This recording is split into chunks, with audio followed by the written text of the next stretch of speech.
Ryan তুমি এটা কি করলা? তোমার ভাই মোটা মোটা পিস খায়, তুমি পাতলা করতে গেলে আরো মোটা করতে হয়। এটা যদি বাজে দাও, তুমি কি করছো দেখছো? এটা বাঁচলে এটা কিছু পাওয়া যাবো? কবির তুমি কি কে কাটছে মাছটা? আমার জামাই জিগাইব আমার ফার্স্টে, এই মাছটা কে কাটছে? প্রথমে তুমি কই থেকে আনছো? কম ইব্রাহিমের দোকান থেকে। তারপর কই মাছটা কে কেটে দিছে? তারপর কম রায়ানে কেটে দিছে। কবে যে রায়ানে মাছটা দিয়ে আলহামদুলিল্লাহ নিয়ে আমরা না হ্যাঁ না তুমি আমার জিগাইবা না, তোমার ভাই মোটা মোটা পিস খায়, তোমার আমি বলছি না আপনি আমারে শিখাই দিলেন এইভাবে কাটতাম, না, কাটার পরে এখন ভিডিও না, করতে তুমি না জানো না না, তুমি জানো না, না, না, না, তুমি জানো ইলিশ মাছ তুমি মোটা কাটো, তুমি জানো না এখনই মাথা কাটো। হ্যাঁ তুমি জানো ইলিশ মাছ মোটা কাটি, তার মানে সব মাছ মোটা কাটতে হবে। এখন মাথাটা সাইজ করো। না না শিখাই দিলেন আপনি, এখন ভিডিও এই করতে যাও, মানে না আমি মানে না মাথা কাটো। না গেলে ভাইকে নিয়ে আসবেন।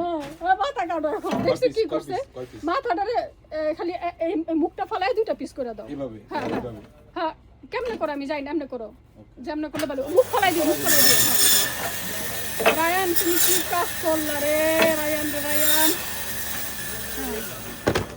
এই যে আজকে ঈদের পরে ফার্স্ট মাছ নিতে আইলাম। আমার জামাই মাংস খাবে না, না গরুর মাংস না মুরগির মাংস না হাফ চিকেন, আমাকে শুধু মাছ খেবো। এর লেগে তার জন্য একটা রুই মাছ নিলাম। আমারে রায়ান একটা সুন্দর বলে একটা ইলিশ মাছ, ভালো একটা তাজা ইলিশ মাছ দিছে। আরে ইলিশ না এটা রুই মাছ, আর মাছ আছে না ভিডিও করে ইলিশ মাছ কইতে কইতে দেখছো কি কইছি? হ্যাঁ মাইশে কোনা হে গাইস ভুল হইছে, ইলিশ মাছ না এটা হলো কি রুই মাছ। হ্যাঁ রুই মাছ নিছি, রুই মাছ। ইব্রাহিম ভাই কইছে এটা নাকি লাফাইতাছিল, আর রায়ান কইছে একদম তাজা, এর জন্য নিলাম।